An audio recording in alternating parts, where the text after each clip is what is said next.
বিসমিল্লাহির রহমানির রহিম। আমার দেশ ও দেশের বাইরের বন্ধুগণ সকলের প্রতি রইল আমার সালাম, আসসালামু আলাইকুম।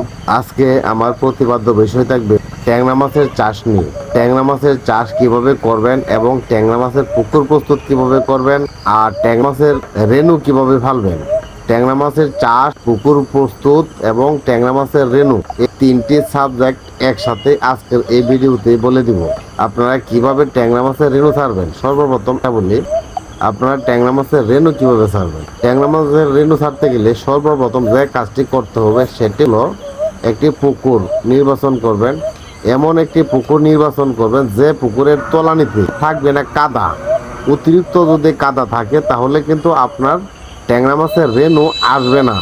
যেমন আমি ওই যে এই পুকুরে দেখা যাচ্ছে, দেখতেছেন এই যে প্যাকেট ফালতাছি, আমার ছেলেটা প্যাকেট ফালছে, এটা কিন্তু আপনার গুলশা মাছের রেণু। হ্যাঁ, আমি এখানে এই 40% পুকুরে আমি সকল কিছুই ঠিক রেখেছি। আমি গ্যাসের ডোজ দিয়েছি, অ্যামোনিয়ার ডোজ দিয়েছি, তারপরে জীবাণুনাশক দিয়েছি, প্রোবায়োটিক দিয়েছি, লালি খাবার তৈরি করছি, প্লাঙ্কটন তৈরি করছি। কিন্তু তারপরেও আমার এই পুকুরে কিন্তু রেণু আসে নাই। আমার রেণু আসে নাই। এখন কেন আমার রেণু আসে নাই এটা কিন্তু আমি জানি। আমি যে কথাটি আপনাদেরকে বারবার করে বলি যে ভাই, আমি অন্য হয়তো ক্ষতি হয়ে গেল, এবার রেণু এখন আসে নাই, আসলো না, তাতে সমস্যা, আমি কিনে এনে ফেলে দেবো, আমি কিনে আনবো। এখন আর রেণু ছাড়বো না, কিনে আনবো। কারণ আমার এই পুকুরে কেন রেণু আসলো না এমন কিন্তু আপনাদেরও হয়। আমি কিন্তু একটি কথা বারবার বলি, কি বলে, আপনারা পুরাতন মাটি ফেলে দিবেন। আমার এই পুকুরে ছিল তেলাপিয়ার চাষ, তাহলে তেলাপিয়ার চাষ যেহেতু আমার এই পুকুরে ছিল, হ্যাঁ, এই তেলাপিয়ার ওয়েস্টেজ নিচে অনেক মিনিমাম 7-8 টন খাবার যেহেতু খাইছে, তাহলে 8 টন কিন্তু অর্ধেক 8 টনের থেকে মিনিমাম 4 টনও কিন্তু ওয়েস্টেজ মাটিতে পড়ে এটা মাটি হয়ে গেছে। হ্যাঁ, আমি কিন্তু ওই তলানির মাটিটি ফালাইনি। আমি যদি তলানির মাটিটি ফেলে দিতাম তাহলে কিন্তু আমার রেণু এটা হলো আমার ভুল। আমি তলানির মাটি ফালাইতে পারিনি, কারণ আমার এই এলাকায় তখন কোনো বেকু ছিল না। হ্যাঁ, মাটি যে কাটবো, মাটি কাটার জন্য বেকু ছিল না। বেকু না থাকার কারণে আমি তলানির মাটি ফালাইতে পারিনি। এটা হলো আমার একটা মাইনাস পয়েন্ট। তারপরেও আমি প্রতি শতাংশে আমি ভাবলাম আচ্ছা দেখি একটু চুন, লবণ, পটাশ, হ্যাঁ, ব্লিচিং পাউডার, এ সকল যদি রেণু নিয়ে আসা যায়। আমি প্রতি শতাংশে আপনার 2 কেজি হারে চুন দিয়েছিলাম, আর ব্লিচিং পাউডার দিয়েছিলাম প্রতি শতাংশে 100 গ্রাম, পটাশ দিয়েছিলাম প্রতি শতাংশে 100 গ্রাম। হ্যাঁ, এই হিসেবে আমি পানিতে এরকম মেডিসিন দিয়েছিলাম। ভাবলাম হ্যাঁ, মানে দূষিত এবং নষ্ট মাটির দুর্গন্ধযুক্ত মাটিটা খেয়ে ফেলবে এই চুন, লবণ, পটাশে। কিন্তু না ভাই, এটা আমার কাজ হলো না। হ্যাঁ, শেষ পর্যন্ত আমার এই গুলশা মাছের রেণু কিন্তু আসলোই না। যাই হোক, আমি আসলো না, এটা হলো আমার ভুল, আমার ব্যর্থতা। আমি কেন পুকুরের তলানির মাটি ফালাইনি, আমি না তলানির মাটি না ফালানোর কারণে আমার রেণু আসে নাই। তাই আমি কিন্তু প্রত্যেক চাষিদেরকে আমি প্রত্যেক ভিডিওতে কিন্তু বলি, আপনারা পুরাতন পানি ফেলে দিবেন আর এই তলানির কাদামাটি রাখবেন না। কাদামাটি কোদাল দিয়ে তুলে ফেলে দিবেন। তাহলে দেখবেন আপনাদের রেল প্রোডাকশন ভালো আসবে। কিন্তু দেখবেন আমার মতন ভুল আপনারা করবেন না। আমি যে ভুল করেছি এই ভুল আপনারা করবেন না। আমার কিন্তু উচিত ছিল রেণু না ফালানোর। আমি পোনা কিনে এনে যদি ছেড়ে দিতাম, তাহলে আমার এখানে 8-10 হাজার টাকা খরচ হয়েছে, এই টাকাটা খরচ হইতো না। এখন 35,000 টাকা লাখ পোনা বিক্রি হইতেছে। আমি কিন্তু 1 লাখ পোনা কিনে এনে ছাড়তাম। অথবা আমার এই পুকুরে লাগবো মাত্র 1.5 লাখ পোনা এই গুলশার পোনা। আমি গুলশা চাষি দিব আমার এই পুকুরটাতে, যে পুকুরে আমার রেণু মারি গেছে।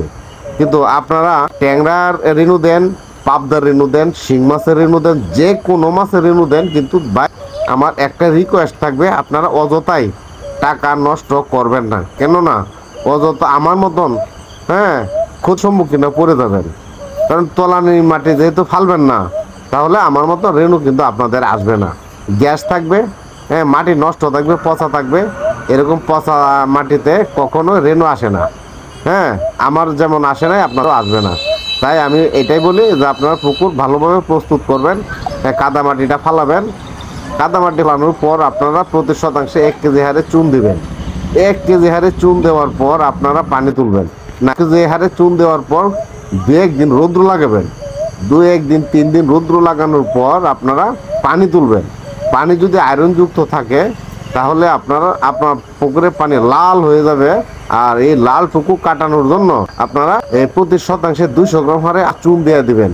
তাহলে দেখবেন আপনার লাল কেটে গেছে, আয়রন কেটে যাবে। আয়রন যখন কেটে যাবে তখন আপনারা এই প্রাকৃতিক খাবার তৈরি করতে হবে। এখন প্রাকৃতিক খাবার তৈরি করতে গেলে যে জিনিসটি লাগবে সেটা হলো আপনার প্রতি শতাংশে 100 গ্রাম হারে লালি আর প্রতি শতাংশে 200 গ্রাম হারে পাউডার খাবার একসাথে মিশ্রণকে সারা পুকুরে ছিটিয়ে দিবেন। দেখবেন 4 দিন 3 দিনের ভিতরেই আপনার সকল পানি সবুজ হয়ে গেছে। হ্যাঁ, পানির কালার এসে যাবে, পানিতে একটা প্লাঙ্কটন হয়ে যাবে, সবুজ হবে, প্রাকৃতিক খাবার তৈরি হয়ে যাবে, আর বাড়তি কোনো কিছু দিতে হবে না। তারপর আপনারা আরেকটি কাজ করবেন, যে কাজটি হলো রেনু ছাড়ার আগে পানির পিএইচ মেপে দেখবেন। পানির পিএইচ যদি বাড়তি থাকে তাহলে কিন্তু আপনার রেনুর প্রোডাকশন আসবে না, আর পানির পিএইচ যদি কম থাকে তাহলেও কিন্তু আপনার রেনুর প্রোডাকশন আসবে না। পানির পিএইচ থাকতে ও 7.5-এর ভিতরে, 7.5-এর ভিতরে যদি পিএইচ থাকে তাহলে আপনার রেনুর প্রোডাকশন আসবে, রেনু ছাড়তে পারবেন। মানে এই রেনু ছাড়তে গেলে যে কাজটি আগে করতে হবে সেটা হলো আপনারা হ্যাচারিতে অর্ডার দেবেন। হ্যাচারিতে যখন অর্ডার দেবেন, যদি ট্যাংরা মাছের রেনুর অর্ডার দেন তাহলে 3 দিনের ভিতরে আপনাকে ট্যাংরা মাছের রেনু দিয়ে দিবে। 3-4 দিনের ভিতর দিয়ে দিবে। যেদিন অর্ডার দেবেন এই দিন থেকে 4 দিনের ভিতর দিয়ে দিবে। 4 দিনের ভিতরে আপনার যে কাজগুলো করতে হবে সেটি হলো গ্যাসের ডোজ দিবেন। গ্যাসের ডোজ দেওয়ার পরের দিন আপনারা দিয়ে দিবেন উকুরনাশক দেওয়ার পরের দিন আপনারা দিয়ে দিবেন একটা জীবাণুনাশক পরের দিন দিয়ে দিবেন একটা প্রোবায়োটিক। আপনার পুকুরের কাজ শেষ, আর কোনো কাজ করতে হবে না। তো রেনু ছাড়ার আগের দিন আরেকটি কাজ করতে হবে, সেই কাজটি হলো সবচেয়ে গুরুত্বপূর্ণ একটি কাজ। রেনু ছাড়ার দিনও আপনারা এই কাজটি করাবেন, সেটি হলো পুকুরে উল্টা পাল্টা মই দিবেন। এদিক করে মই 2টা থেকে 3টা মই দিবেন। মই দিলে মানে কাদা থেকে যদি কোনো গ্যাস ট্যাস থেকে থাকে তাহলে এই গ্যাসটা উঠে যাবে। ভাইয়েরা আমার, কথা কিন্তু আমার সুন্দর না, কথার ভিতরে কিন্তু আমার মাধুর্যতা নেই, কথার মাঝে কিন্তু আমার মূলতা নেই, কিন্তু তারপরেও আমি যে বিষয়গুলো বলি আপনার মন সহকারে কিন্তু শুনবেন। আল্লাহ রাব্বুল আলামিন আমাকে যেমন ভাষায় দিয়েছেন তাই তো আমার ব্যবহার করতে হবে। এর থেকে তো আর বেশি ভাষা এত বা সুন্দর আমি পাবো না। যেমনই আল্লাহ দিয়েছে তাতে আমি আলহামদুলিল্লাহ শুকরিয়া। আর আপনারা আমার প্রতি আমার ভাষা শুনে কোনো বিরক্ত হবেন না, আর আমার ভিডিও ভালোভাবে শুনুন। তারপর আপনারা আল্লাহর নাম নিয়ে পুকুরে রেনু এনে ছাড়বেন। রেনু পুকুরে পারে এনে তার পানিতে রেখে দিন আধা ঘন্টা টাইম। আধা ঘন্টা রেখে যাওয়ার পর আপনারা স্যালাইন দেবেন 1 কেজি রেনুর জন্য, অথবা 4 হাফা 3 হাফা রেনুর জন্য আপনারা 1 কেজি স্যালাইন দিয়ে দিবেন। আর 250 গ্রামের একটা প্যাকেট ছিটিয়ে দেবেন, অক্সিজেনের প্যাকেট। অক্সিজেনের কোনো ঘাটতি থাকলে অথবা মাছ দেখে তো দুর্বল থাকবে, মাছ সুস্থ হয়ে যাবে। স্যালাইনটা দিলে অথবা আর অক্সিজেন দিলে আপনার ঠিক হয়ে যাবে মাছ, আপনার মাছ আসা যাবে। পরের দিন থেকে ডিম পাবেন।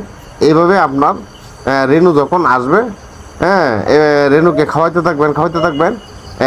কীভাবে খাবেন এটা যদি বলি তাহলে এখান থেকে শেষ হয়ে যাবে। এখন কথা বলবো আপনার চাষে কীভাবে যাবে। যখন আপনার ট্যাংরা মাছের বয়স 15 দিন হবে তখনই আপনারা 15 দিন থেকে 20 দিন যখন হয়ে যায় ট্যাংরা মাছের বয়স, এই 20 দিনের ভিতর আপনারা ওই ট্যাংরা মাছ চাষি নিয়ে যাবেন, এই পুকুরে আর রাখবেন না, চাষি নিয়ে যাবেন। 20 দিন 15 দিন হয়ে গেলে চাষি নিয়ে যাবেন অন্য একটা পুকুরে।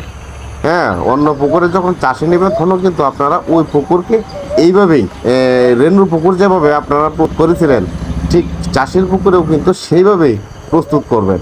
প্রস্তুত করার পর আপনার রেনুর পুকুর থেকে আপনার মাছ তুলে চাষে নিয়ে যাবেন। এখন চাষে কত পরিমাণে মাছ দিবেন, আপনারা চাষে দিবেন প্রতি শতাংশে 2000 পিস। যদি একক চাষ যান ট্যাংরা, একক চাষে যদি যান প্রতি শতাংশে 2000 পিস দিবেন। আর মিশ্র যদি চাষে যান তাহলে 1000 পিস দিবেন। আর অন্য মাছ দিবেন মিশ্র কিন্তু এক এক রকম। যদি ট্যাংরার মাঝে যদি পাবদা দেন চলে, ট্যাংরার মাঝে যদি আপনারা তেলাপিয়া দেন চলে, কিন্তু বাংলা মাছ দিতে পারেন না। যদি বাংলা মাছ দেন তাহলে কিন্তু আপনার ট্যাংরা মাছ বড় হবে না, কারণ বাংলা মাছ ওয়াশ করবে। আর ট্যাংরা মাছ কিন্তু খুবই একটা ভীতু প্রকৃতির মাছ, তাই আপনার ট্যাংরা মাছ পায় না যদি বাংলা মাছ চাষে দেন। আর হলো আপনার পাবদা মাছ হলো সবচেয়ে ইয়া করে, মানে একটা নরম মাছ, ওটা আপনার উপরে ভেসে থাকে।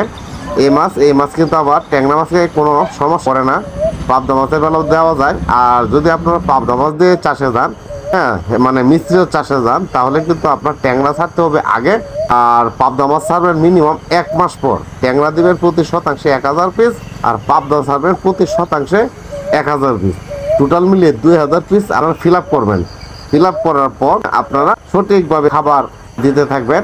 পাবদা মাছকে প্রচুর পরিমাণে খাবার দিতে হবে। পাবদা মাছকে কিন্তু আপনার দিন 2-3 বার করে খাবার দিবেন, যেন তার কোনো ক্ষুধা না লাগে। ক্ষুধা লাগলে কিন্তু ট্যাংরা মাছকে খায় ফেলতে চাইবে, আর খাইতেও পারবে না, কেননা আপনার ট্যাংরা যেহেতু 1 মাস আগে ছাড়া থাকবে আর পাবদা ছাড়া থাকবে 1 মাস পর, তাই পাবদা মাছ ট্যাংরা মাছকে খাইতে পারবে না। হ্যাঁ, আপনারা সেভাবেই চাষ করবেন আমি যেভাবে বললাম, তাহলে ইনশাল্লাহ আমি আর ভিডিও লম্বা করব না, আর আগামী ভিডিও দেখার আমন্ত্রণ থাকবে। আর আমার এই ভিডিও যদি আপনাদের ভালো লেগে থাকে, তাহলে আমার এই চ্যানেলটিতে একটি সাবস্ক্রাইব করবেন ও একটি লাইক দিবেন, বন্ধুদের সাথে শেয়ার করে দিবেন। আর কোনো কিছু জানতে আমার কমেন্ট বক্সে কমেন্ট করবেন, আমি আপনাদের কমেন্টের উত্তর দেব। আমার আরেকটা রিকোয়েস্ট থাকলো, আমার এই ভিডিওতে আপনারা একটি সাবস্ক্রাইব করবেন।